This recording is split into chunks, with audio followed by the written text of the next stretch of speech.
My daughter-in-law said I ruined Christmas dinner, never knowing I owned the bank that held their mortgage.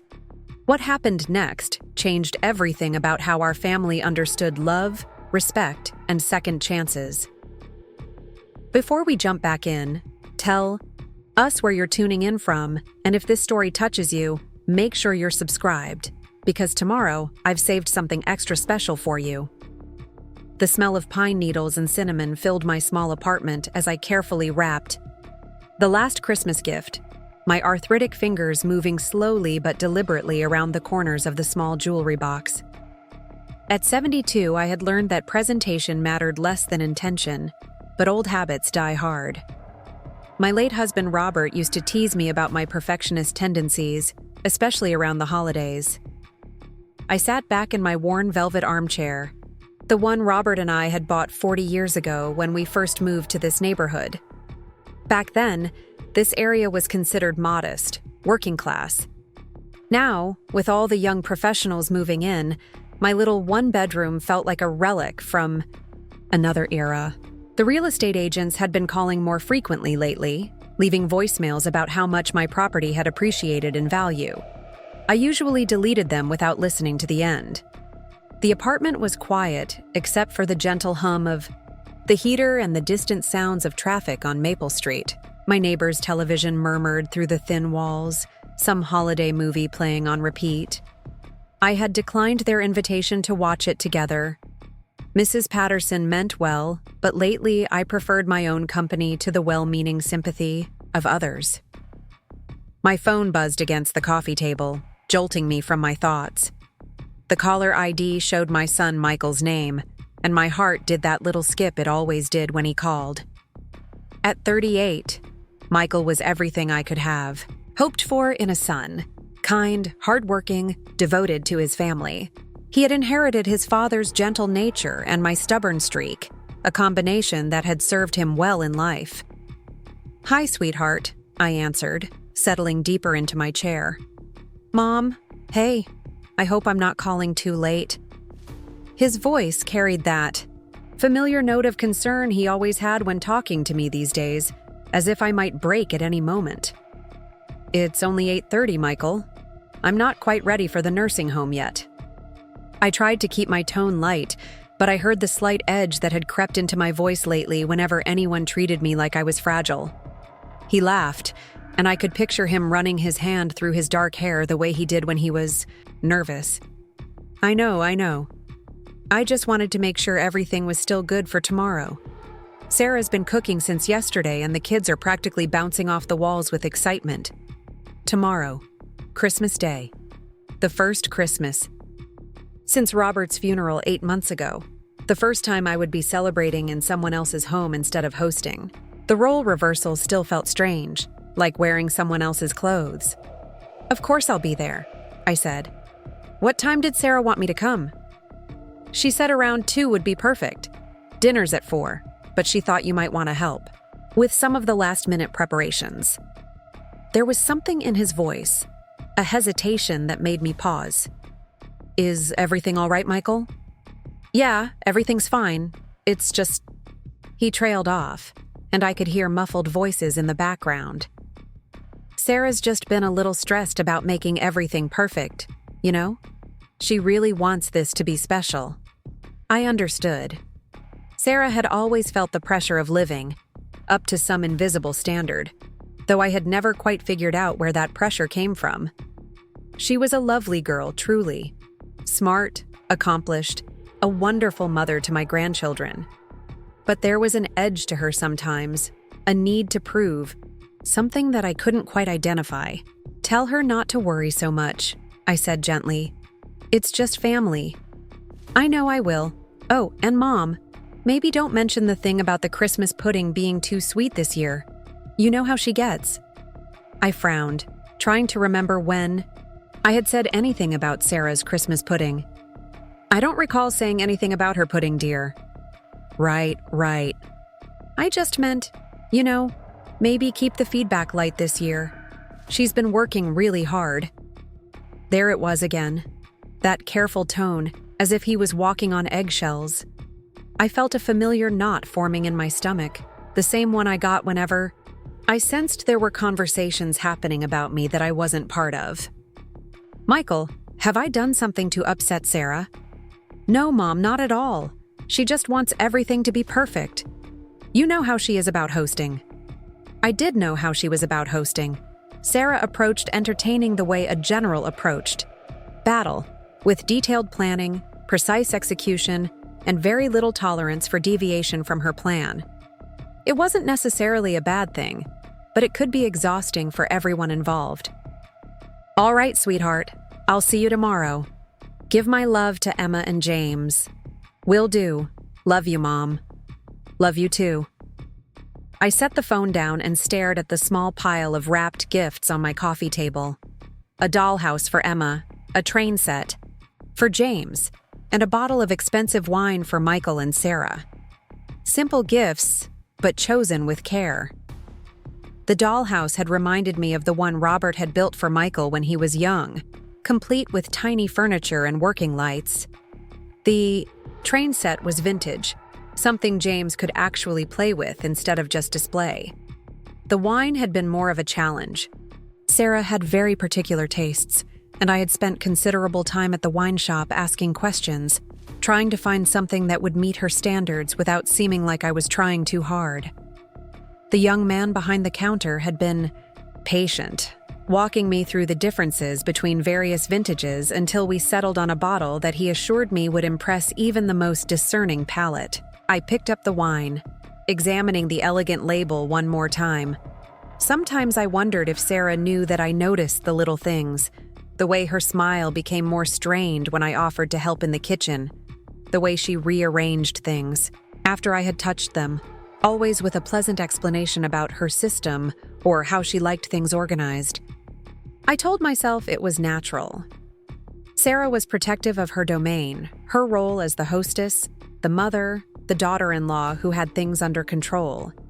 I had been the same way when I was younger, when Robert's mother would visit and I would feel like I was being evaluated on my housekeeping, my cooking, my worthiness as a wife and mother. The difference was, I reminded myself, I had never made Robert's mother feel unwelcome. At least, I hoped I hadn't.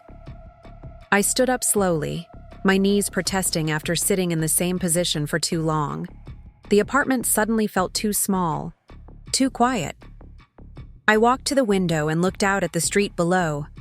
Christmas lights twinkled in windows across the way, and I could see families moving around in their living rooms, the warm glow of their celebrations visible through sheer curtains. This would be my first Christmas as just a grandmother, not as part of a couple. Robert and I had hosted Christmas dinner for 15 years, ever since Michael got married. Our dining room table would be set with my grandmother's china, the good silverware, and the centerpiece that Robert insisted on making fresh every year from pine boughs he cut himself from the tree in our backyard. The house had been too big after he died, too full of memories and too expensive to maintain on my pension alone. Selling it had been one of the hardest decisions I had ever made, but it had also been practical. The money from the sale had been substantial, more than enough to buy this apartment outright and leave me with a comfortable cushion for whatever came next. What Michael and Sarah didn't know, what I had never told anyone, was just how comfortable that cushion was. Robert had been more than just a devoted husband and father. He had been brilliant with money, making investments that most people in our social circle would have considered far too risky. While our neighbors were content with savings accounts and conservative bonds, Robert had been quietly building a portfolio that would have surprised anyone who knew us as the modest couple in the small house on Elm Street. I walked back to my chair and picked up the financial statements that had arrived in yesterday's mail.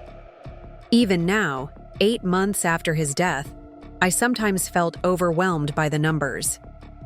The investment accounts, the real estate holdings, the business interests that Robert had accumulated over the decades. He had tried to explain it all to me over the years, but I had been content to let him handle the finances while I focused on raising Michael and managing our household. Now I was learning that my late husband had been what most people would consider wealthy. Not mansion and yacht wealthy, but comfortable in a way that meant I would never have to worry about money again. The irony wasn't lost on me that I was living in a small apartment while sitting on a fortune that could have bought me any house in the city. But I liked my apartment. I liked the independence it represented, the simplicity of it. I liked being able to lock the door and know that everything inside was exactly as I had left it. After 45 years of marriage, there was something liberating about not having to consult anyone about where to put the furniture or what to have for dinner. The phone rang again, and I glanced at the clock. 9:15. Michael again. "Hi, sweetheart. Did you forget something?" "Actually, Mom, Sarah wanted me to call." His voice was different now, more formal. "She asked me to let you know that she's got the kitchen pretty well organized for tomorrow, so you probably don't need to come early after all. Maybe just arrive closer to 4 when dinner's ready." I felt that knot in my stomach tighten. "Oh, all right. Is she sure she doesn't need any help?" "She's sure. She's got everything under control. You know how she is." I did know how she was.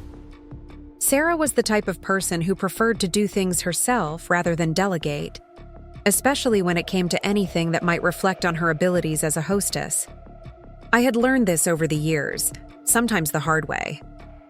Of course, whatever she prefers. "Great. So we'll see you at 4 then." 4 o'clock. I'll be there. After I hung up, I sat in the quiet apartment and tried to shake the feeling that I was being managed. It was a feeling I had been having more often lately, as if the people around me had decided that I needed to be handled with kid gloves, protected from anything that might be too challenging or upsetting. I understood that it came from a place of love. Michael worried about me living alone, about whether I was eating enough, about whether I was too isolated. Sarah, I supposed, worried about whether I approved of how she was raising the children, whether I thought she was measuring up to whatever standard she imagined I had set. But understanding it didn't make it less frustrating. I picked up one of the photo albums from the shelf beside my chair and flipped through the pages. Pictures of Michael as a baby, as a toddler, as a young man graduating from college. Pictures of his wedding day, Sarah looking radiant in her grandmother's lace dress, Michael unable to stop smiling. Pictures of Emma's birth, then James's birth, the 4 of them becoming a family. There were pictures of Robert and me throughout. The years, growing older together, our hair turning gray, our faces developing lines, but our hands always finding each other in every photograph. In the most recent pictures, taken just months before his diagnosis, we looked like what we were. A couple who had loved each other well and completely for most of their adult lives. I closed the album and set it aside. Tomorrow was about moving forward, about being part of Michael's family's new traditions. Sarah had taken over the role of Christmas hostess, and that was as it should be. The younger generation needed to make their own memories, establish their own ways of doing things. I just wished it didn't feel quite so much like I was being politely excluded from the process. The next morning, I woke before dawn as I always did, my internal clock still set to the schedule Robert and I had kept for decades. I made coffee in the small kitchen, standing at the window while it brewed and watching the sun come up over the rooftops. Snow had fallen during the night, just enough to dust the cars and sidewalks with white. It would be a beautiful Christmas day. I spent the morning reading, listening to classical music, and trying not to think about what Sarah might be doing in her kitchen. In previous years, I would have been up since 5, making pies and preparing side dishes, setting the table with care and attention to every detail. There was a rhythm to Christmas morning preparations, a dance of timing and coordination that I had perfected over the years. Now I sat in my quiet apartment, fully dressed and ready to go by 2 o'clock, with nowhere to be until 4. At 3:30, I gathered my coat and the bag of gifts and walked the 6 blocks to Michael's house. The neighborhood was quiet. Most families presumably gathered around their own Christmas trees, opening presents and preparing for their own holiday meals. Michael and Sarah lived in a beautiful colonial on one of the better streets in town. the kind of house that spoke of success and stability. They had bought it 3 years ago, stretching their finances to make it work, but determined to give Emma and James the kind of childhood they both felt they had missed. Michael had grown up in our modest house with its small rooms and single bathroom. Sarah had grown up in apartments, moving frequently as her mother chased job opportunities and new relationships. I rang the doorbell at exactly 4 o'clock, listening to the sound of running feet and excited voices from inside. The door opened to reveal Emma, now 8 years old and practically vibrating with Christmas excitement. "Grandma! Grandma!" Preparing and narrating this story took us a lot of time, so if you are enjoying it, subscribe to our channel. It means a lot to us. Now back to the story. "Come see what Santa brought me." She grabbed my hand and pulled me into the warmth of the house, past the living room where wrapping paper covered every surface, and a massive tree dominated one corner, decorated with the kind of ornaments that spoke of years of family tradition building. "Slow down, Emma," Sarah's voice called from somewhere deeper in the house. "Let Grandma get her coat off first." Michael appeared in the hallway, smiling and slightly frazzled, his hair sticking up in several directions. "Hey, Mom. Merry Christmas. Sorry about the chaos. The kids have been up since 5. "Merry Christmas, sweetheart." I hugged him, breathing in the familiar scent of his aftershave mixed with something that might have been maple syrup. "Don't apologize for excited children at Christmas. That's exactly how it should be." James, now 6, came barreling around the corner carrying what appeared to be a remote-controlled helicopter. "Grandma, look what I got. Dad says I can fly. It outside after dinner if the snow stops?" "That's wonderful, James. You'll have to show me how it works." Sarah emerged from the kitchen, wearing an apron over a beautiful red dress, her blonde hair pulled back in an elegant twist. She looked lovely and slightly stressed, the kind of controlled tension that came from trying to manage multiple timelines simultaneously. "Helen, Merry Christmas. You look wonderful." She kissed my cheek, the gesture warm but quick. "I hope you don't mind, but dinner's running just a few minutes behind schedule. The turkey's taking longer than I expected." "Of course, dear. These things happen. Is there anything I can do to help?" "Oh no, everything's under control. Why don't you sit with Michael and the kids? I'll have everything ready soon." I nodded and followed Michael into the living room, where Emma was already laying out her new dollhouse accessories with the kind of systematic precision that reminded me of her mother.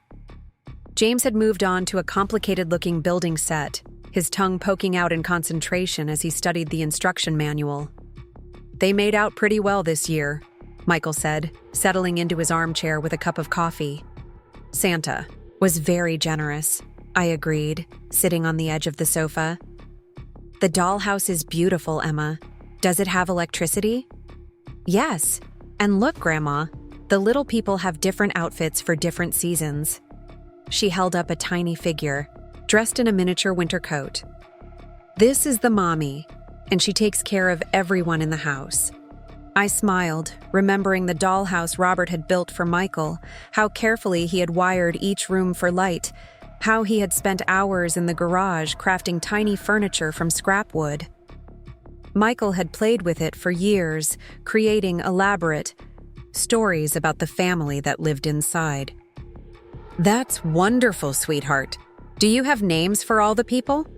As Emma launched into a detailed explanation of each dollhouse resident's personality and occupation, I found myself relaxing for the first time in weeks.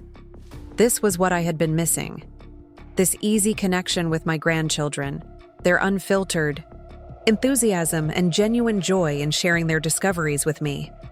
James eventually abandoned his building project and climbed onto the sofa beside me, leaning against my arm as he told me about his Christmas morning adventures. Dad tried to make pancakes, but they were all lumpy. Mom said next year she's making breakfast, too. Did they taste good even though they were lumpy? Yeah, but Dad put way too much syrup on them. Mom said I'd bounce off the walls. A little extra syrup never hurt anyone at Christmas, I said, and Michael laughed. Don't encourage him, Mom. Sarah's already convinced I'm going to turn him into a sugar addict. From the kitchen came the sound of timer beeping, followed by Sarah's voice calling, "Michael, can you help me for just a minute?" He disappeared into the kitchen, and I could hear the low murmur of their voices, though I couldn't make out the words. The tone was tense, the kind of urgent whisper that meant something wasn't going according to plan. Emma looked up from her dollhouse. "Mommy's been cooking for 2 whole days," she announced. She made a list of everything, and she keeps checking things off. She said Christmas dinner has to be perfect because it's your first Christmas without Grandpa. The simple, matter-of-fact way she said it hit me harder than I had expected. I had been so focused on my own adjustment to the holiday without Robert that I hadn't fully considered how much pressure Sarah might be putting on herself to make everything special for me. "Your mommy works very hard to make everything nice," I said carefully. "But you know what? Christmas isn't really about perfect food or perfect decorations. It's about being together. That's what Daddy says too, but Mommy wants everything to be beautiful." Before I could respond, Michael returned looking slightly harried. "Everything okay?" I asked. "Yeah, just a minor timing issue with the side dishes. Nothing Sarah can't handle." But I could hear the stress in his voice, and when Sarah called from the kitchen again, this time with a note of real urgency, I stood up. "I'm going to see if she needs help," I said. "Mom, she said she had everything under control." "I know what she said, sweetheart, but sometimes we all need help whether we ask for it or not." I walked into the kitchen to find Sarah standing at the stove, stirring something vigorously while keeping one eye on the oven timer. Her face was flushed, and there was a tension around her eyes that spoke of barely controlled panic. "Sarah, what can I do?" She looked up, startled, and I saw something that might have been relief flash across her face before she composed herself. "Oh, it's fine, really. I just have a lot of things finishing at once." "That's what happens with big meals. Why don't you let me help with something simple? I could make the gravy." "I've already started the gravy." She gestured toward a pan where something that looked more like lumpy soup was simmering. "It's just not thickening the way it's supposed to." I moved closer and could see immediately what had happened. The flour hadn't been properly incorporated, creating the kind of separated, lumpy mess that could happen to anyone when they were trying to manage too many things at once. "That's an easy fix," I said gently. "Do you have a mesh strainer?" "A what?" "A fine mesh strainer. We can strain out the lumps and start over with the thickening." She looked at me for a moment, and I could see her weighing her options. Accept help and admit that something wasn't perfect, or continue struggling on her own and risk serving lumpy gravy. "Top cabinet, left of the sink," she said finally. I found the strainer and began working on rescuing the gravy while Sarah turned, her attention to the vegetables that were starting to bubble over on another burner. For a few minutes, we worked in companionable silence, the kitchen filling with the familiar rhythm of collaborative cooking. "The turkey smells wonderful," I said, checking the oven window. "How much longer?" "Another 20 minutes, maybe 30. I keep second-guessing the thermometer." "Turkey's tricky. I always used to worry about undercooking it, but then I'd end up with something dry enough to sand furniture with." Sarah laughed, a real laugh this time, some of the tension leaving her shoulders. "That's exactly what I'm afraid of. I've been checking it every 15 minutes. The best turkey I ever made was the year I forgot about it completely," I said, continuing to whisk the rescued gravy. Robert and I had gotten into some silly argument about something, and I stormed off to the bedroom to sulk. When I finally came back to the kitchen 2 hours later, I was sure I had ruined everything. But it was perfect, moist, flavorful, everything I had been trying to achieve for years. Really? Really? Sometimes the best results come when we stop trying so. Hard to control everything. She was quiet for a moment, adjusting the heat under the vegetables. "I just wanted everything to be special for you. Your first Christmas without Robert.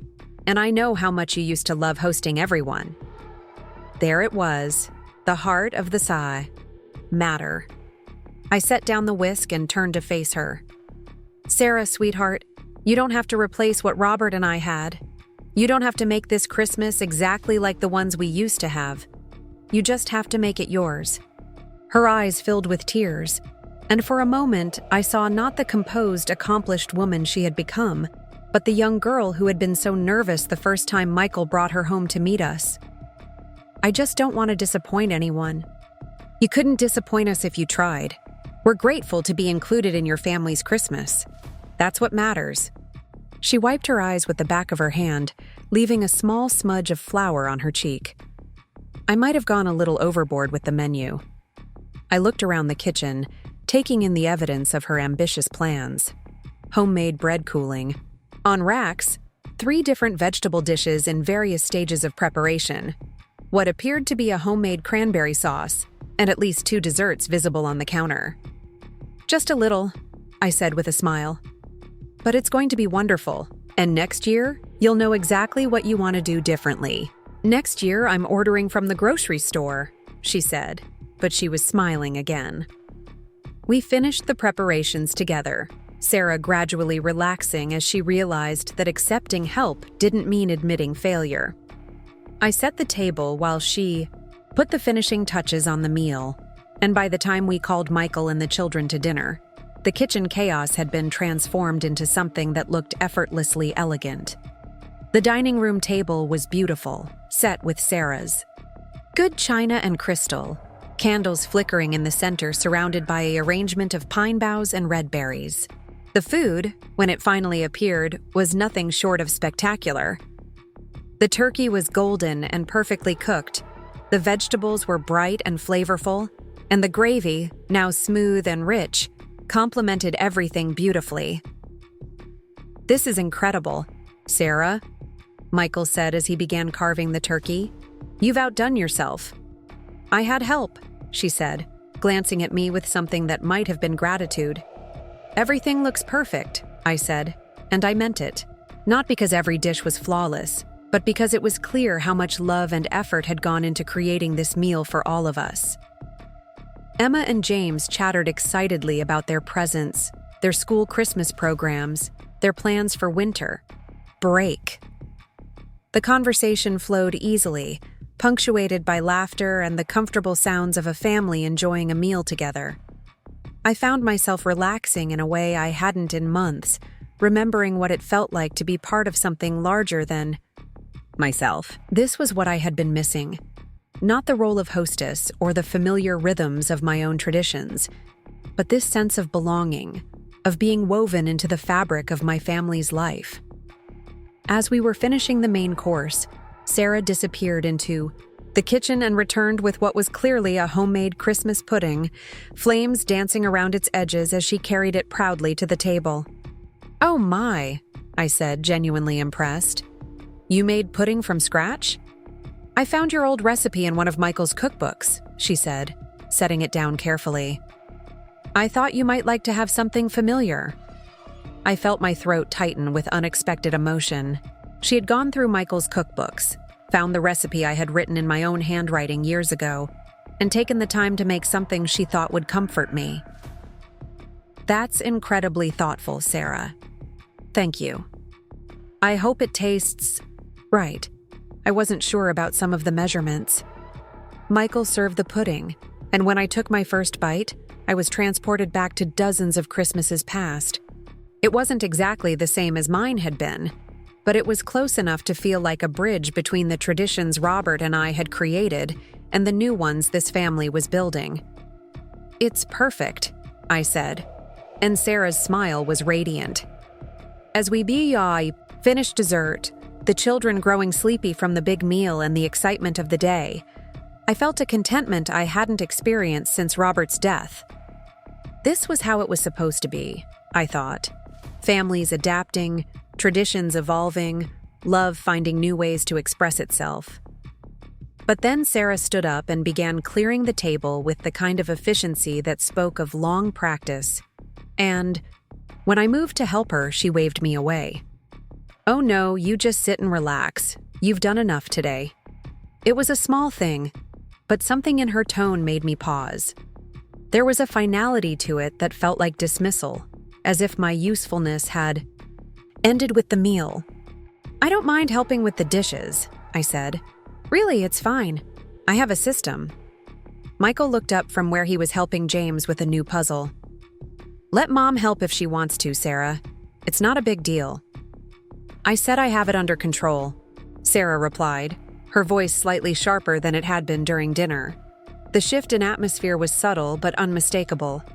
Whatever warmth had built between us during the cooking process was being replaced by something cooler, more distant. I sat back down, uncertain whether to push the issue or accept the boundary she was clearly trying to establish. Around the table, conversation continued, but I found myself watching Sarah move around the dining room, stacking plates and glasses with mechanical precision. When she disappeared into the kitchen with the first load of dishes, Michael leaned over to me. "Don't take it personally, Mom. She gets weird about cleaning up. She likes to do it her way."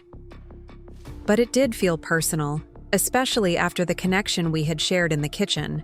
It felt like Sarah was putting me back in my place, reminding me that this was her house, her kitchen, her family gathering. I tried to shake off the feeling and focus on Emma and James, who were showing me their new games and asking me to read them stories from their new books.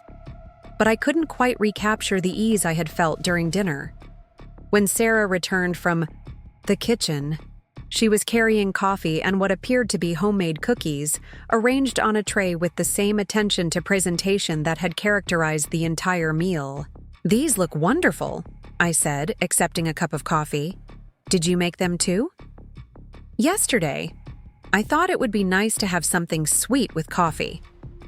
I took a bite of the cookie and immediately recognized the flavor. Sugar cookies. With almond extract, the same recipe my mother had used, the same one I had passed down to Michael years ago when he was first learning to cook. "These taste just like my mother's recipe," I said, surprised. "They are your mother's recipe. Michael gave it to me." There was something in her voice, a slight edge that I couldn't quite identify. Pride, maybe, or defensiveness. "They're perfect," I said. She would have been so pleased to know her recipe was still being used. "I've been making them for 3 years," Sarah said. "Every Christmas. I thought you knew." I didn't know. Michael had never mentioned it, and I had never asked about their holiday traditions, assuming that they were creating their own without input from me. Now I wondered what else I had missed, what other ways they had incorporated my family's traditions into their own celebrations. "I'm sorry, I didn't realize. That's wonderful that you've been keeping the tradition alive." Sarah nodded but didn't respond, and I sensed that I had somehow said the wrong thing, though I couldn't figure out what it was. The rest of the evening passed pleasantly enough, with the children showing off their new toys and Michael regaling us with stories from his office Christmas party. But I couldn't shake the feeling that I was walking on eggshells, that every comment I made was being evaluated for some hidden meaning or criticism. When it came time for the children to open the gifts I had brought, Emma squealed with delight over the dollhouse accessories, and James was appropriately excited about the vintage train set. But when Michael opened the bottle of wine, Sarah's reaction was more subdued. "This is very expensive," she said, examining the label. "I wanted to get something special," I replied. "The man at the wine shop said it was excellent." "It is. We'll save it for a special occasion." There was something in the way she said it that made me feel like the wine was too expensive, too presumptuous, as if I was trying to show off or make some kind of statement about their own wine selections. "Of course," I said. "Whenever you think it's appropriate." By 8 o'clock, the children were clearly exhausted, and I could see that Sarah was ready for the evening to wind down. I gathered my coat and thanked them both for a lovely dinner. "Thank you for including me," I said as Michael walked me to the door. "It was wonderful." "Of course, Mom. Your family. You'll always be included." Sarah appeared behind him, still wearing her apron. I hope you enjoyed everything. It was perfect, Sarah, truly. You did an amazing job. She smiled, but it didn't quite reach her eyes. I'm glad you had a good time. As I walked home through the quiet streets, snow beginning to fall again, in fat, lazy flakes, I replayed the evening in my mind. The dinner had been delicious, the company warm and loving, the children delightful. By any objective measure, it had been a successful Christmas celebration. So why did I feel like I had somehow failed some test I didn't know I was taking? The phone rang at 7:30 the next morning, jolting me from the first peaceful sleep I'd had in weeks. I reached for it without checking the caller ID, assuming it was Michael calling to thank me again for the gifts, or perhaps to report on how the children were enjoying their new toys. Helen, we need to talk. Sarah's voice was crisp, businesslike, with none of the warmth that had occasionally surfaced during our kitchen collaboration the day before. I sat up in bed, immediately alert. Good morning, Sarah. Is everything all right? Are the children okay? The children are fine. Michael took them to his mother's sister's house for the day. There was a pause, and I could hear her taking a deep breath. I think it would be best if we had a conversation, just the two of us. My stomach tightened. Of course. Would you like to come over, or should I come there? Actually, I was thinking somewhere neutral. There's a coffee shop on Main Street, Brewster's. Do you know it? I knew it. It was the kind of place where young professionals met for business lunches, all exposed brick and industrial lighting, with coffee that cost more than I used to spend on groceries for a week. It wasn't the kind of place I would have chosen for a family conversation, but I sensed that objecting would not be wise. I can be there in an hour, I said. Perfect. I'll see you then. She hung up without saying goodbye, leaving me staring at the phone and wondering what could possibly be so urgent that it couldn't wait or be discussed in the comfort of someone's home. I had a sinking feeling that whatever this conversation was about, it wasn't going to be pleasant. I dressed carefully, choosing a simple navy dress and my good wool coat, the kind of outfit that Robert used to say made me look like I could handle anything life threw at me. I arrived at Brewster's 15 minutes early and chose a table in the back corner, away from the morning rush of customers picking up their daily caffeine fix. Sarah arrived precisely on time, looking polished and professional in dark jeans and a cream-colored sweater, her hair pulled back in the same elegant style she had worn the day before. She ordered something complicated with multiple adjectives, while I asked for a simple black coffee. "Thank you for meeting me," she said as we settled at the table. I know this probably seems a bit formal, but I thought it was important that we have this conversation away from Michael and the children. I'm listening. She took a careful sip of her drink, gathering her thoughts. I want to start by saying that I know you mean well. I know you love Michael and the children, and I know you want to be part of our lives. The word "but" hung in the air between us, unspoken but clearly coming. However, she continued, I think we need to establish some boundaries moving forward. What kind of boundaries? Well, for example, yesterday in the kitchen. I appreciate that you wanted to help, but when I say I have things under control, I need you to respect that. It's important for me to feel competent in my own home. I blinked, trying to process what she was saying. Sarah, I was just trying to help with the gravy. You seemed stressed. That's exactly what I'm talking about. You assumed I couldn't handle the situation, that I needed to be rescued. It was undermining. I didn't mean it that way at all. I would have offered to help anyone who was managing so many dishes at once. But I'm not anyone, Helen. I'm your son's wife, and I'm the mother of your grandchildren.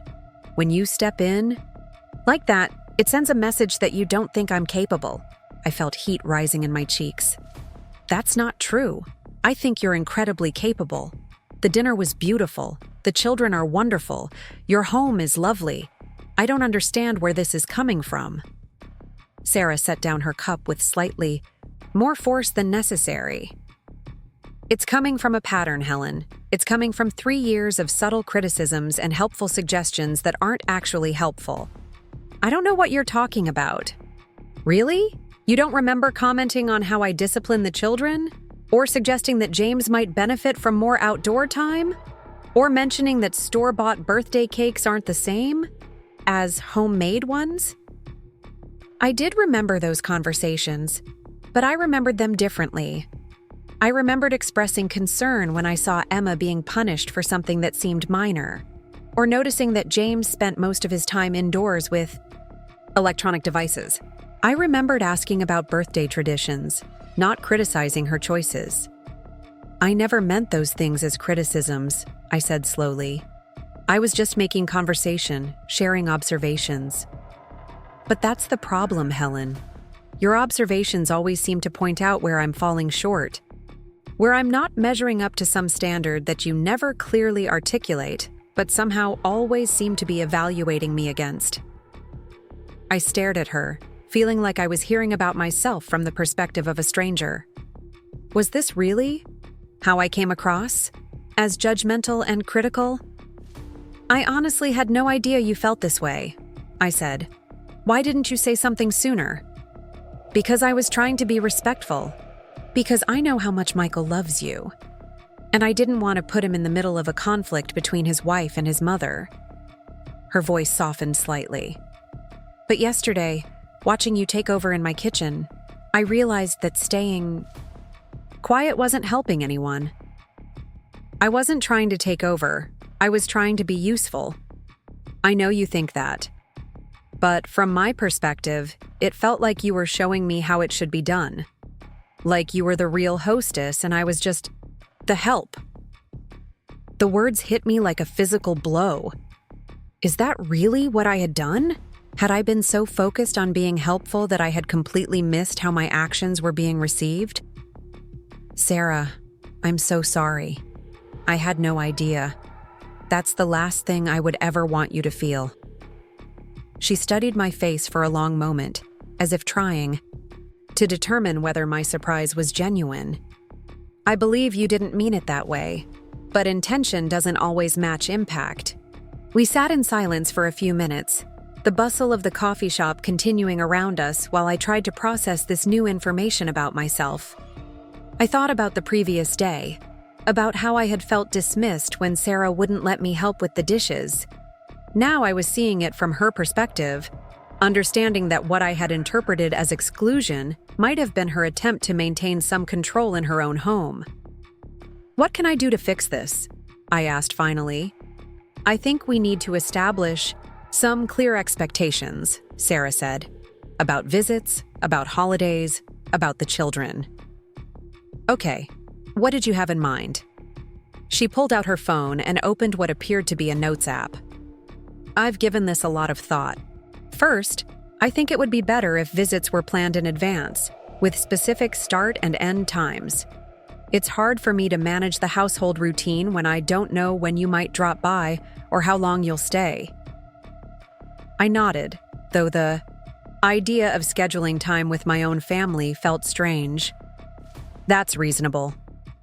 Second, when it comes to the children, I need you to support the rules and routines that Michael and I have established. If you disagree with something, please discuss it with us privately rather than undermining us in front of Emma and James. I never meant to undermine you. I know. But when you slip them extra cookies after I've said no, or when you tell them stories about how things were different when Michael was young, it makes it harder for me to maintain consistency. I thought about the times I had done exactly what she was describing, times when I had thought I was just being a loving grandmother, sharing treats and family history. I hadn't considered how those actions might be perceived by their parents. You're right, I said. I should have been more mindful of that. Third, I think it would be better if holiday hosting rotated. Maybe we could alternate years, or perhaps sometimes we could celebrate at your apartment. This one stung more than the others. I had given up hosting Christmas dinner when I moved to the smaller apartment, assuming that the torch had been passed to the next generation. The idea of Having to ask permission to be part of family celebrations felt like another layer of loss. "I understand," I said, though my voice came out smaller than I intended. Sarah must have heard something in my tone because her expression softened slightly. "Helen, this isn't about excluding you. It's about creating a dynamic that works for everyone. I want Emma and James to have a close relationship with their grandmother, but I also need to feel respected in my role as their mother." "Of course, you're absolutely right. And there's one more thing." She hesitated, looking uncomfortable for the first time since we had sat down. "The gifts." "What about the gifts?" "They're too expensive. The dollhouse accessories, the vintage train set, the wine. It puts us in an awkward position." I frowned. "How so?" "Well, for one thing, it makes our gifts look inadequate by comparison. But more than that, it feels like you're trying to buy their affection or prove something about your relationship with them." The accusation hung between us like a slap. That's not what I was doing at all. I just wanted to give them something special. "I'm sure that's what you intended. But when the gifts you give are worth more than what Michael and I can afford, it creates an imbalance. The children start to expect expensive things, and it makes us look like we don't love them as much because we can't compete." I had never thought about it that way. The gifts I had chosen were special to me, not because of their cost, but because of the thought I had put into selecting them. The dollhouse accessories had reminded me of Michael's childhood. The train set was something James could actually play with rather than just display. The expense had been secondary to the meaning. But listening to Sarah, I could see how my intentions might not have been clear to anyone else. And if I was being honest with myself, there had been a part of me that enjoyed being able to give my grandchildren things their parents couldn't afford, not to show off, but to feel useful, to feel like I had something valuable to contribute to their lives. "I'll be more thoughtful about that in the future," I said. "Thank you." Sarah finished her drink and checked her phone. "I should get going. I told Michael I'd be back by noon." "Sarah, wait." I reached across the table, not quite touching her hand, but close enough that she couldn't ignore the gesture. "I want you to know that I respect you enormously. You're a wonderful mother, a devoted wife, and you've created a beautiful home for my son and grandchildren. If I've done anything to make you feel otherwise, I'm truly sorry." For a moment, her carefully composed expression cracked, and I saw something vulnerable underneath. "Thank you for saying that. It means more than you know." "I mean every word." She nodded and stood up, gathering her purse and coat. "I'll talk to Michael about setting up a schedule for visits. Maybe we can start fresh in the new year." After she left, I sat alone at the small table for a long time, replaying our conversation and trying to understand how I had gotten so many things wrong. I had thought I was being a loving grandmother and a supportive presence in my family's life. Instead, I had been inadvertently critical, overwhelming, and competitive. The drive home was a blur of self-reflection and growing anger. Not anger at Sarah, who had been honest and direct about her concerns, but anger at myself for being so oblivious to the impact of my actions. How had I become the kind of person who made her daughter-in-law feel inadequate? How had I turned into someone who needed to be managed and contained? Back in my apartment, I called Michael. I needed to hear his voice, needed to understand whether he shared Sarah's concerns or if this was solely coming from her. "Hey, Mom, how are you feeling today? Yesterday was pretty great, wasn't it?" "It was lovely, sweetheart. Listen, I just had coffee with Sarah." There was a pause. "Oh, how did that go?" The carefully neutral tone of his voice told me everything I needed to know. He had known about this conversation in advance, had probably encouraged it. "It was illuminating," I said. "She helped me understand some things about how my behavior has been affecting your family." "Mom, You know we love you. Sarah just thought it would be good to clear the air about a few things. Were you part of this decision, Michael? The conversation, I mean. Another pause. We talked about it, yes. We both thought it might help to address some of the tension that's been building. Tension that I was apparently oblivious to. It's not that you were oblivious exactly. It's just that sometimes we all have different perspectives on things. I could hear the diplomatic language he was using, the careful way he was trying not to take sides. But the fact that this conversation had been planned, that both he and Sarah had agreed it was necessary, told me that the problems went deeper than I had realized.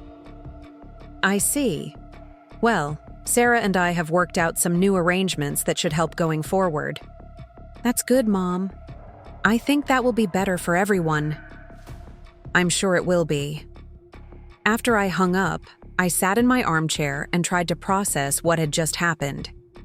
In the space of 2 days, I had gone from feeling like a cherished member of my family to feeling like a problem that needed to be managed. The shift was disorienting and painful. I thought about Robert, about how he would have handled this situation. He had always been better at reading social dynamics, at understanding when to step back and when to engage. He probably would have seen this coming long before it reached the point of requiring a formal conversation. But Robert wasn't here, and I was navigating these relationships on my own for the first time in 45 years. Clearly, I wasn't doing it very well. I spent the rest of the day reviewing my interactions with Sarah and the children over the past 3 years, trying to see them through her eyes instead of my own. Slowly, a different picture began to emerge. Comments I had thought were helpful suggestions now seemed like criticisms. Gifts I had chosen with love now appeared calculated to show off my financial resources. Offers to help now looked like attempts to demonstrate that I could do things better. The realization was humbling and painful. I had been so focused on being a good grandmother that I had forgotten to be a good mother-in-law. I had been so concerned with maintaining my connection to Michael and the children that I had failed to respect Sarah's position as the center of their household.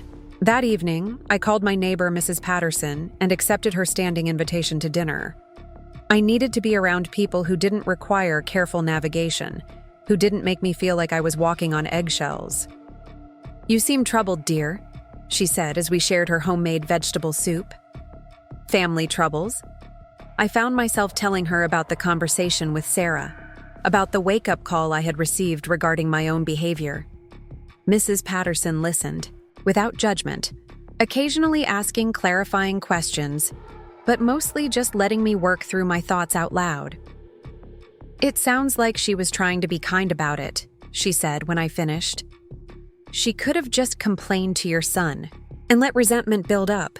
You're right. She was direct but not cruel. I should be grateful for her honesty." The question is, what are you going to do about it? Follow her guidelines, I suppose. Be more mindful about visits, about gifts, about respecting their household rules. Mrs. Patterson studied me over her soup spoon. That's a start, but I think there might be more to it than that. What do you mean? Well, it sounds like part of the problem is that you've been trying to maintain the same role you had when your son was growing up. But he's not a child anymore, and his wife isn't your child at all. Maybe the issue isn't just changing your behavior, but changing your understanding of what your role should be. Her words stayed with me long after I returned to my own apartment. She was right, of course. I had been trying to continue being the mother I had always been, instead of figuring out how to be the mother-in-law and grandmother this family needed. The next few days passed quietly. I didn't call Michael, didn't stop by their house, didn't even send texts to check on the children. I was giving everyone space to process our conversation and giving myself time to figure out how to move forward. On New Year's Eve, Michael called to invite me to their small celebration, but I declined politely, saying I was tired and preferred to stay home. It was partially true, but it was also a test. I wanted to see if they would miss my presence, or if they would be relieved by my absence. The next morning, New Year's Day, I woke up with a clarity I hadn't felt in months. I knew what I needed to do. I spent the morning researching law firms that specialized in estate planning and family trusts. What I had in mind would require expert legal guidance, and I wanted to make sure everything was done properly and discreetly. By noon, I had an appointment scheduled for the following week with Harrison, Matthews and Associates, one of the most respected firms in the city. I had spoken to a senior partner named Catherine Harrison, explaining in general terms that I needed to restructure some financial arrangements for my family's benefit. Then I called my financial advisor, Richard Pemberton, who had been managing Robert's investments for over 20 years. Richard had been trying to convince me for months to take a more active role in overseeing my portfolio, but I had been content to let him handle everything while I focused on adjusting to widowhood. "Helen, what a pleasant surprise," he said when I reached him at his office. "I hope you had a wonderful holiday." "I did, thank you. Richard, I need to schedule a meeting to discuss some changes to my financial arrangements." "Of course. What kind of changes did you have in mind?" "I'd rather discuss it in person. It's somewhat complicated." "Certainly. How about Thursday morning? I have an opening at 10. "That would be perfect." "Should I prepare anything specific for our meeting?" I paused, looking out my apartment window at the busy street below. People were going about their daily routines, unaware that major decisions were being made in small apartments and law offices around them. "Bring the full portfolio summary," I said, "and information about the real estate holdings. I want to understand exactly what we're working with." "I'll have everything ready." "Helen, may I ask if this is related to estate planning? Because if so, I should probably recommend that you bring your attorney." "I'll be meeting with an attorney separately. This meeting is just to understand my options." After I hung up, I sat in my chair and thought about what I was setting in motion. Sarah wanted boundaries, wanted respect for her role in the family, wanted to feel like an equal partner in her marriage rather than a subordinate being evaluated by her mother-in-law. I was going to give her all of that, but not in the way she expected. The meeting with Richard was illuminating in ways I hadn't anticipated. When he spread out the portfolio summary on his conference table, I was shocked by the numbers. Robert's investments had continued to grow even after his death, and the total value of our holdings was far more than I had realized. I had no idea it had grown this much, I said, studying the documents. "Your husband was exceptionally savvy," Richard said. "Even his most conservative investments have performed well above market averages, and some of his more aggressive positions have been spectacular successes." I reviewed the real estate holdings, the stock portfolios, the business investments that I barely understood, but that had apparently been generating substantial income for years. There were properties I didn't even know Robert owned, companies I had never heard of that were paying dividends into accounts I rarely checked. "Richard, I need to ask you something, and I need you to be completely honest with me." "Of course." "How wealthy am I?" He looked at me carefully, as if trying to determine whether I was prepared for the answer. "Helen, according to current market valuations, your net worth is approximately $47 million. The number was so large I couldn't quite process it. 47 million? Give or take a few million depending on market fluctuations. Your husband was building wealth for decades, and he was extraordinarily good at it."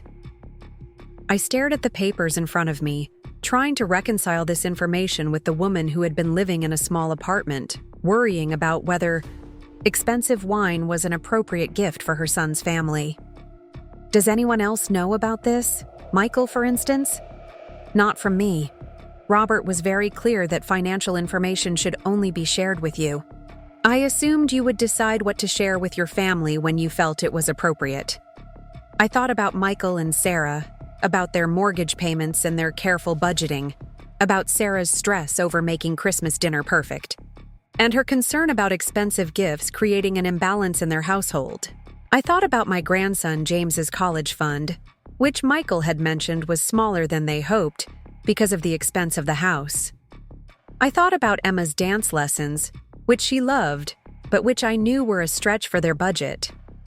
Most of all, I thought about Sarah's request for respect, for boundaries, for recognition of her role as the center of her family's life.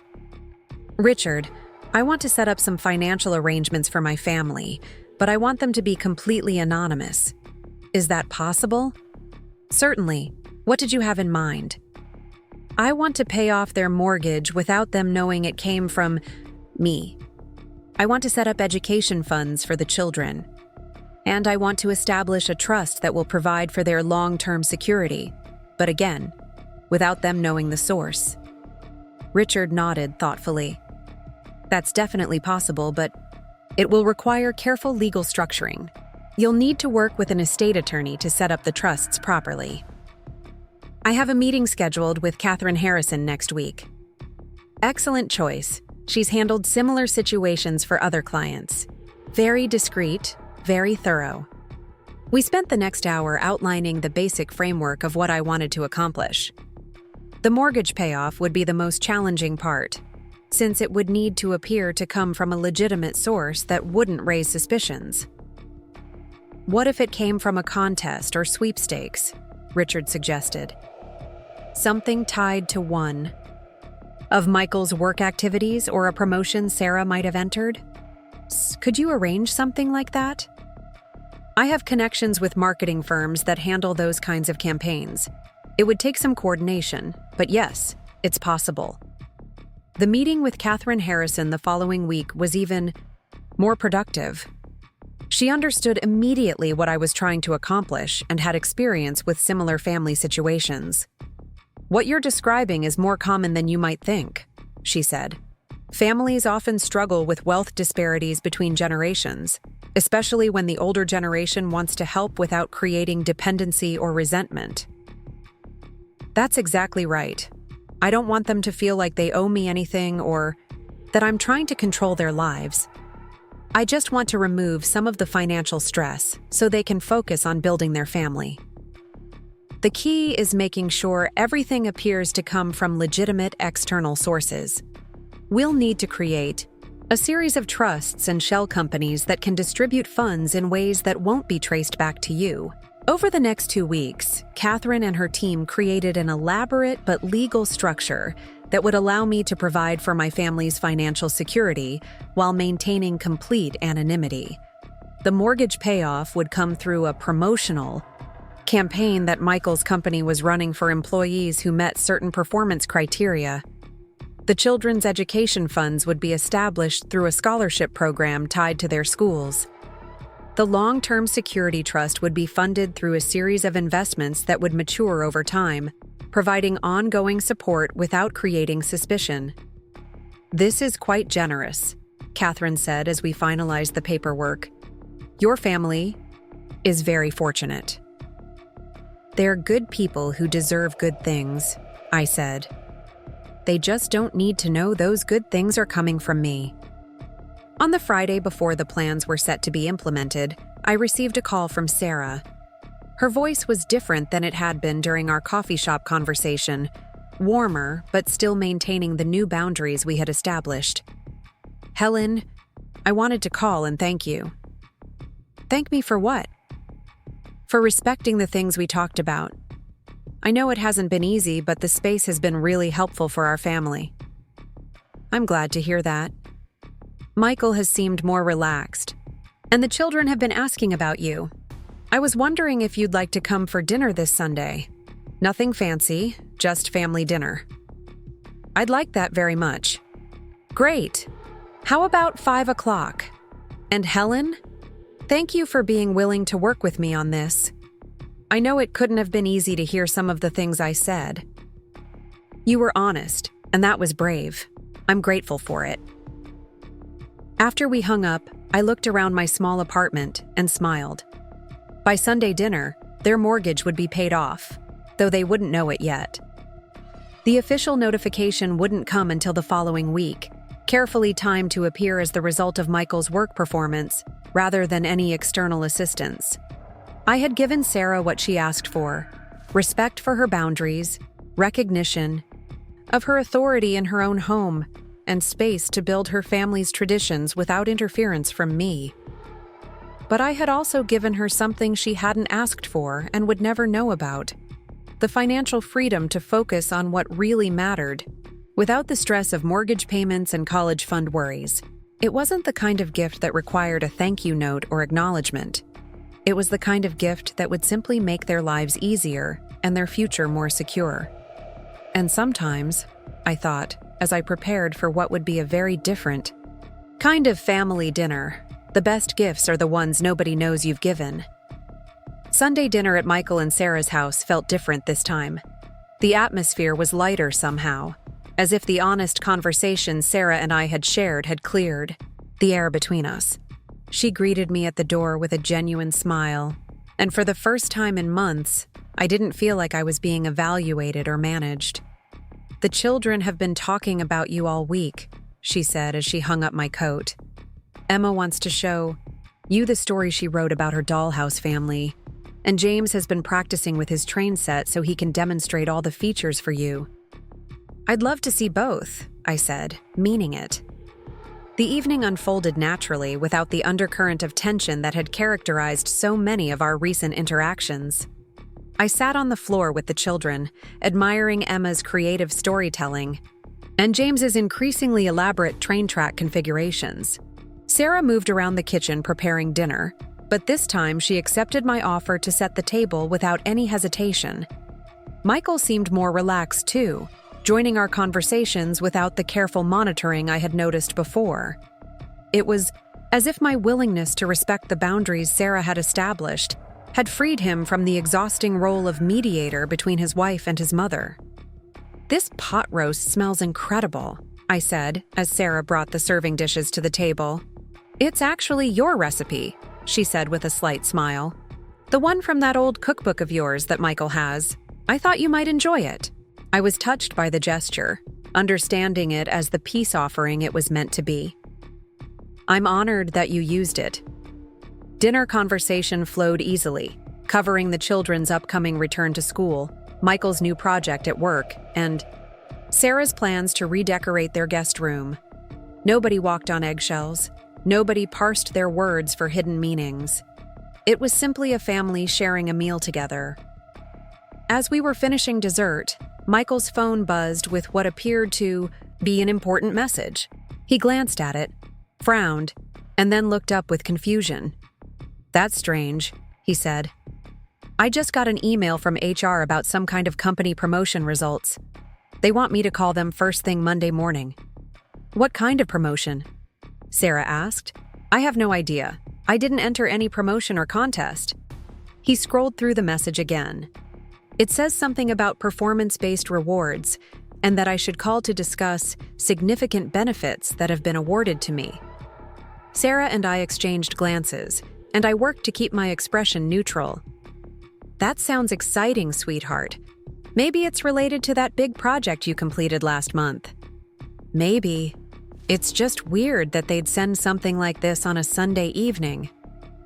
I excused myself to help Sarah clear the dishes, partly to be helpful and partly to avoid any further discussion about mysterious company promotions. In the kitchen, Sarah seemed genuinely puzzled by the message. "Do you think it could be some kind of scam?" she asked quietly. "You hear about people getting fake emails about prizes and things. It came through his work email," I pointed out. "That seems legitimate." "True. I guess we'll find out tomorrow." The rest of the evening passed without incident, and I left feeling more hopeful about our family relationships than I had in months. The new boundaries Sarah had established weren't barriers, I realized. They were guidelines that allowed us to interact more honestly and comfortably.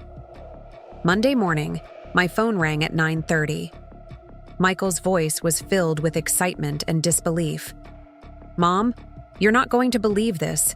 That email yesterday? It was legitimate. My company has some kind of new employee recognition program, and apparently I qualified for a major award." "That's wonderful, sweetheart. What kind of award?" "They're paying off our mortgage. The entire thing. as a reward for exceeding performance targets and demonstrating company values. His voice cracked slightly. Mom, our house is going to be paid off. Completely.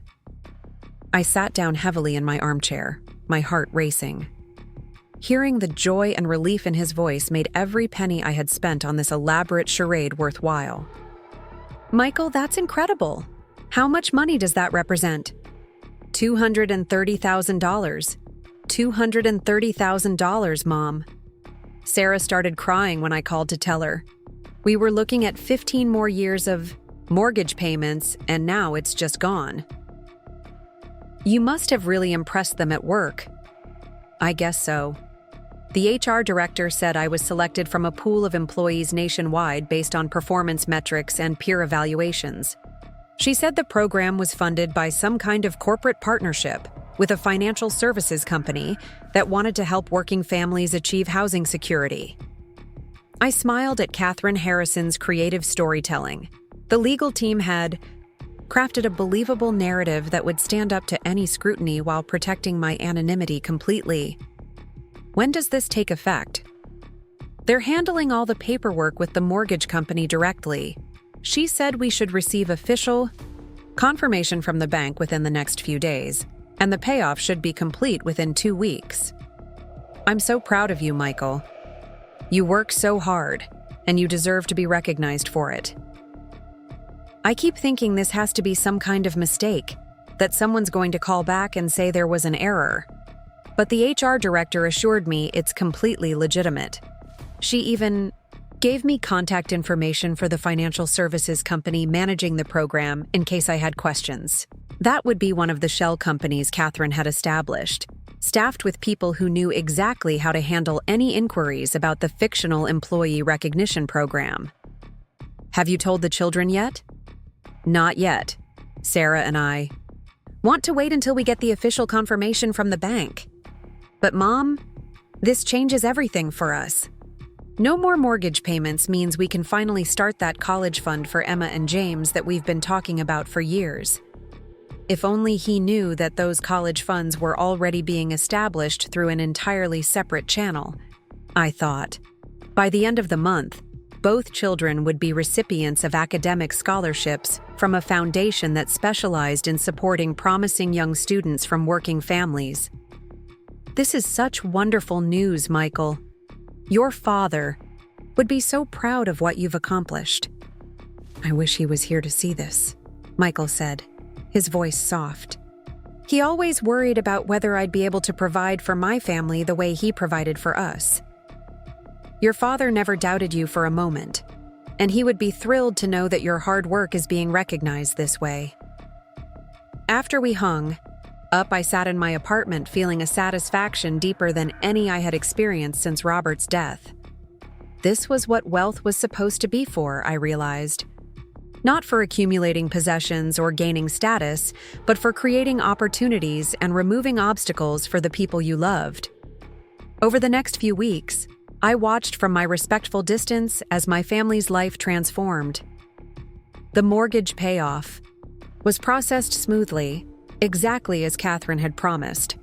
Michael and Sarah received official documentation from their bank, confirming that their loan had been satisfied in full through the corporate recognition program.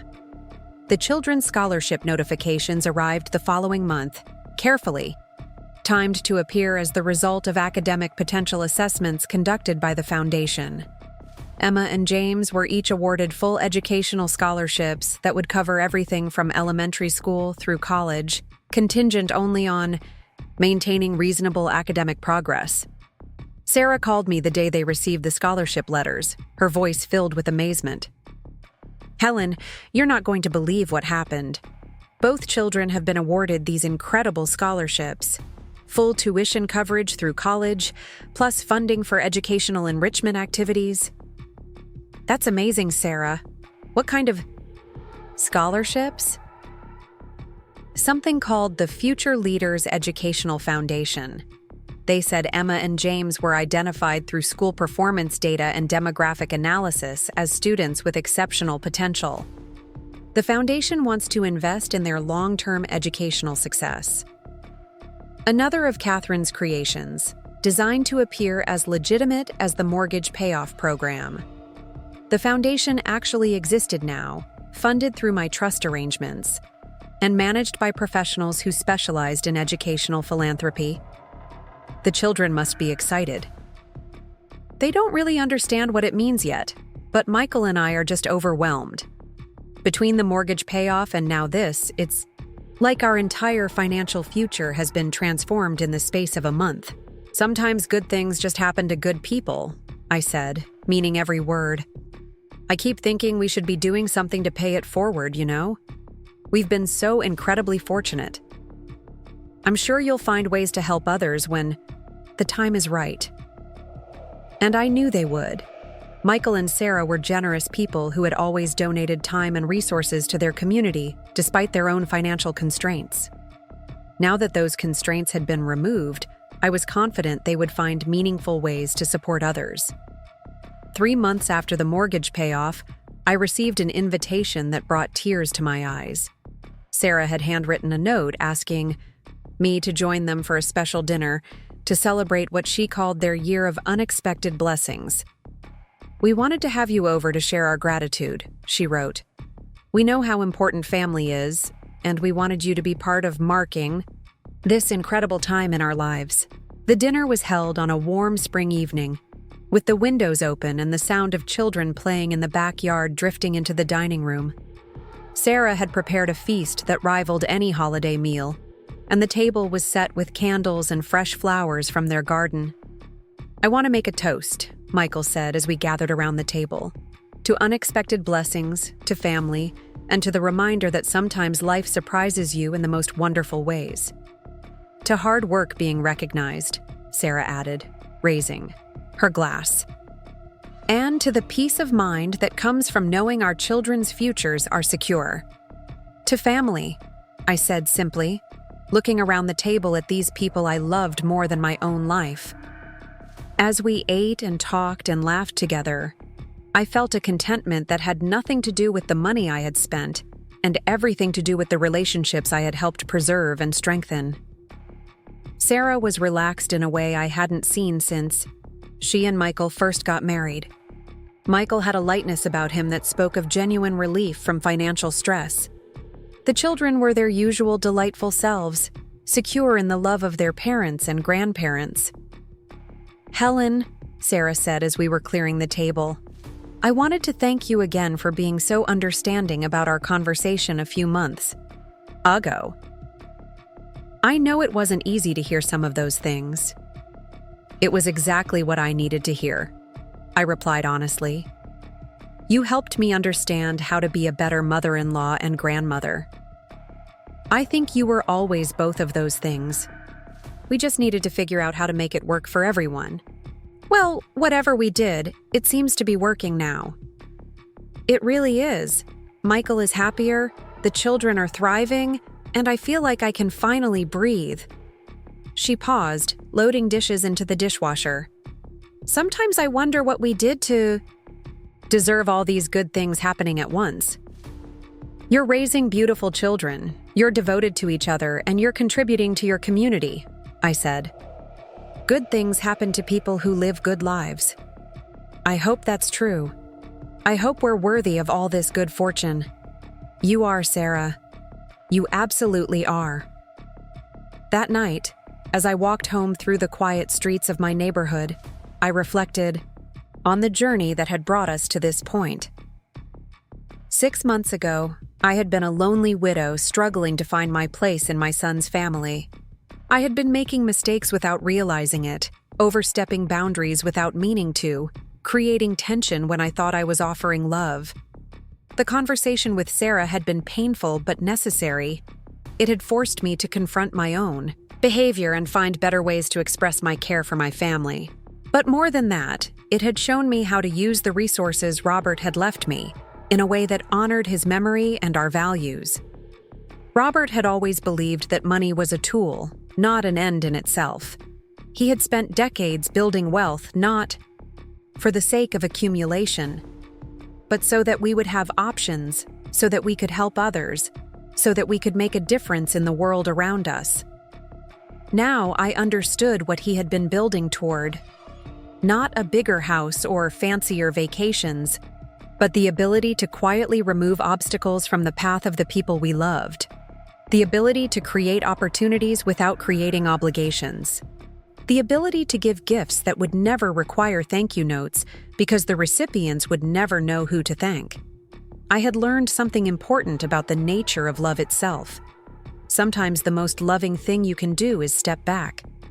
Sometimes the greatest gift you can give is space. And sometimes the most meaningful support you can offer is the kind that remains invisible, working behind the scenes to make other people's dreams possible. 6 months later, I received a phone call that brought everything full circle. Sarah's voice was excited, almost breathless. "Helen, I have something incredible to tell you. Michael and I have been talking about how blessed we've been this year, and we've decided to do something meaningful with our good fortune." "What did you have in mind?" "We're starting a foundation, a real foundation, to help working families in our community. We want to provide mortgage assistance, educational support, things like that. We've been meeting with lawyers and financial advisors, and we think we can make a real difference." I smiled, thinking about the irony of the situation. My family was going to use the financial freedom I had given them to help other families in similar situations, never knowing that their own transformation had been the result of exactly the kind of assistance they now wanted to provide. "That sounds wonderful, Sarah. What kind of help are you thinking of offering?" "Well, we've been researching programs that help with housing costs, college preparation, that sort of thing. We want to focus on families where the parents are working hard but still struggling to get ahead. People who just need a little help to achieve stability." "People like you and Michael were before your good fortune?" "Exactly like that. We know how stressful it can be to worry about mortgage payments and college funds while you're trying to raise children and build careers. If we can remove some of that stress for other families, we want to do it." I think that's a beautiful way to honor what you've been given. The best part is we can structure it so that families receive help anonymously. No paperwork, no applications, no sense that they're receiving charity. Just sudden good fortune that appears to come from legitimate sources. I nearly laughed out loud at the description, which sounded exactly like what Catherine Harrison's team had created for them. Anonymous giving can be very powerful, I agreed. It allows people to maintain their dignity while still receiving help. That's exactly what we thought. Michael found this law firm, Harrison, Matthews and Associates, that specializes in this kind of philanthropic structure. They say they can help us set up everything we need to make this work. "Catherine Harrison's firm?" I asked, unable to resist. "Yes. Do you know them?" "I've heard they're excellent at what they do." "They really are. Catherine herself is going to handle our account. She says she has experience with families who want to give back in meaningful but discreet ways." Over the following months, I watched with pride as Michael and Sarah built their foundation. They threw themselves into the project with the same dedication they brought to everything else in their lives, researching best practices, identifying families in need, and developing programs that would provide assistance without creating dependency. Catherine Harrison, with her characteristic professionalism, managed their foundation exactly as she had managed my anonymous gifts to them. The assistance appeared to come from legitimate external sources. Families received mortgage help through corporate recognition programs, educational support through scholarship foundations, and emergency assistance through community development grants. Michael and Sarah never knew that their foundation's initial funding came from the same source as their own financial transformation. They believed they were using Michael's increased earning potential and their reduced expenses to help others, never suspecting that the money they were giving away was actually their inheritance from the grandfather their children had never known was wealthy. The circle was complete in a way that Robert would have appreciated. His wealth was being used exactly as he would have wanted, to strengthen our family, to support our community, and to create opportunities for others to thrive. 2 years after that first difficult conversation with Sarah, I received an invitation to the Foundation's first annual celebration dinner. Michael and Sarah had decided to host an event to recognize the families they had helped and the community partners who had supported their work.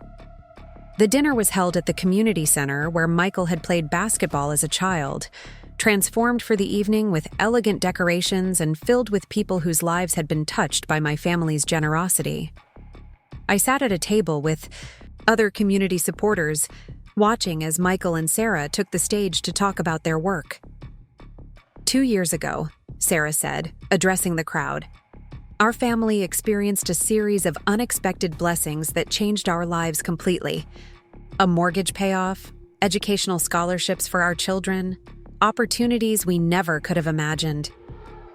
We were overwhelmed by our good fortune, Michael continued, but we were also humbled by it. We realized that we had been given these gifts not just for our own benefit, but so that we could help others achieve the same kind of security and opportunity. Tonight, we're celebrating the 150 families who have received assistance through our foundation, Sarah said. Families who no longer worry about losing their homes, children whose educational futures are secure, parents who can focus on raising their families instead of struggling to pay bills. The audience applauded, and I felt tears forming in my eyes. This was what Robert had dreamed of when he spent those long hours managing investments and building wealth. Not the numbers in bank accounts, but this moment, these faces, these stories of lives improved and futures secured. After the dinner, as people were saying their goodbyes, Sarah approached my table.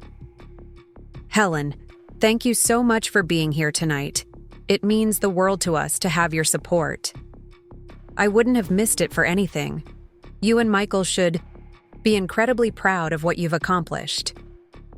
Sometimes I think about that conversation we had 2 years ago, she said, sitting down beside me. About boundaries and respect and finding our way as a family. That seems like a long time ago now.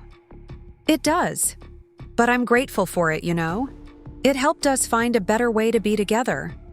And somehow, everything that happened after that, all the good fortune and opportunities, it all feels connected to that moment when we decided to be honest with each other. I think you're right about that, I said. Sometimes the most difficult conversations lead to the most beautiful outcomes. Michael and I talk about that a lot. How our year of unexpected blessings started right after we learned to communicate better as a family. It's like the universe was waiting for us to figure out how to love each other properly before it gave us the resources to help others. I smiled, thinking about how close to the truth she had come without knowing it. The universe hadn't been waiting. I had been waiting, looking for the right way to use Robert's legacy to strengthen our family and support our community. Well, whatever the source of your blessings, I said, you're using them beautifully. We're just getting started, Sarah said, her eyes bright with excitement. Catherine Harrison has been helping us explore other ways to expand our impact. There's so much more we want to do. As I walked home that night, I thought about the transformations I had witnessed over the past 2 years. Not just the financial changes, though those had been significant, but the relational changes that had made everything else possible. Sarah had grown into her role as a foundation leader with the same grace she had brought to motherhood and marriage. Michael had found a sense of purpose that went beyond his day job, using his organizational skills and community connections to identify families in need. Even the children had been affected, learning about generosity and community service in ways that would shape their character for life. And I had learned something precious about the art of loving well. Sometimes love means stepping forward, and sometimes it means stepping back. Sometimes it means offering advice, and sometimes it means keeping your opinions to yourself. Sometimes it means giving gifts that are acknowledged and celebrated, and sometimes it means giving gifts that remain forever secret. The most important lesson, though, was that love is not about being needed or appreciated or recognized. Love is about doing whatever it takes to help the people you care about become the best versions of themselves, even if that means changing everything about how you express that love. Robert had left me more than money. He had left me the opportunity to love my family in ways I never could have imagined. And in learning to love them better, I had discovered parts of myself I never knew existed. 3 years after Sarah and I sat in that coffee shop and had our difficult conversation, I received a phone call that made me realize how completely our family had been transformed. "Helen," Sarah said, her voice filled with excitement, "I have news that I think will make you very happy." "I'm listening." "Michael and I are pregnant. We're having another baby." The joy in her voice was infectious, and I found myself smiling broadly even though she couldn't see me. "Sarah, that's wonderful news. How are you feeling?" "Excited, nervous, grateful, all the things you'd expect.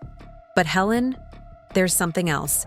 Something I wanted to tell you specifically." "What's that?" "If it's a girl, we want to name her Helen, after you." The words hit me like a physical force, and I had to sit down to absorb what she had said. "After me?" "After you," she confirmed. "Because you taught us that love isn't about being perfect or never making mistakes. It's about being willing to listen, to grow, to find better ways to care for each other. You showed us what it means to put family first, even when it's hard." I couldn't speak for a moment, overwhelmed by the magnitude of what she was saying. To have my name carried forward by this child, this symbol of our family's future, felt like the greatest honor I could receive. "I'm so touched, Sarah. More than I can express. And if it's a boy, we're thinking Robert, after your husband. Michael has told me so many stories about what an incredible man he was, and we want our children to carry forward the values he represented. He would be so honored. We both would be. Helen, I want you to know that these past few years, watching you learn to be the grandmother and mother-in-law we needed, it's been one of the most beautiful things I've ever witnessed. You could have been defensive or resentful when I talked to you about boundaries. Instead, you listened and you changed and you found ways to love us even better than before. You made it possible for me to love you better. You gave me the honesty I needed to grow. Well, whatever we did, it worked. Our family is stronger now than it's ever been. And this baby is going to grow up knowing they have the most incredible grandmother in the world." As we planned for the arrival of the new baby, I reflected on the journey that had brought us to this point. What had started as conflict and misunderstanding had evolved into something beautiful and strong. What had begun with my feeling excluded and managed had become a deep partnership in raising children and supporting community. The money I had inherited from Robert had made many things possible, but it wasn't the source of our transformation.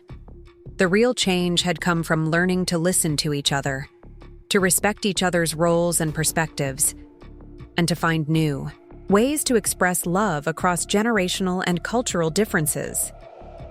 Little Helen, as she came to be called, was born on a crisp October morning, healthy and beautiful, and welcomed by parents who had learned to balance independence with interdependence, autonomy with connection.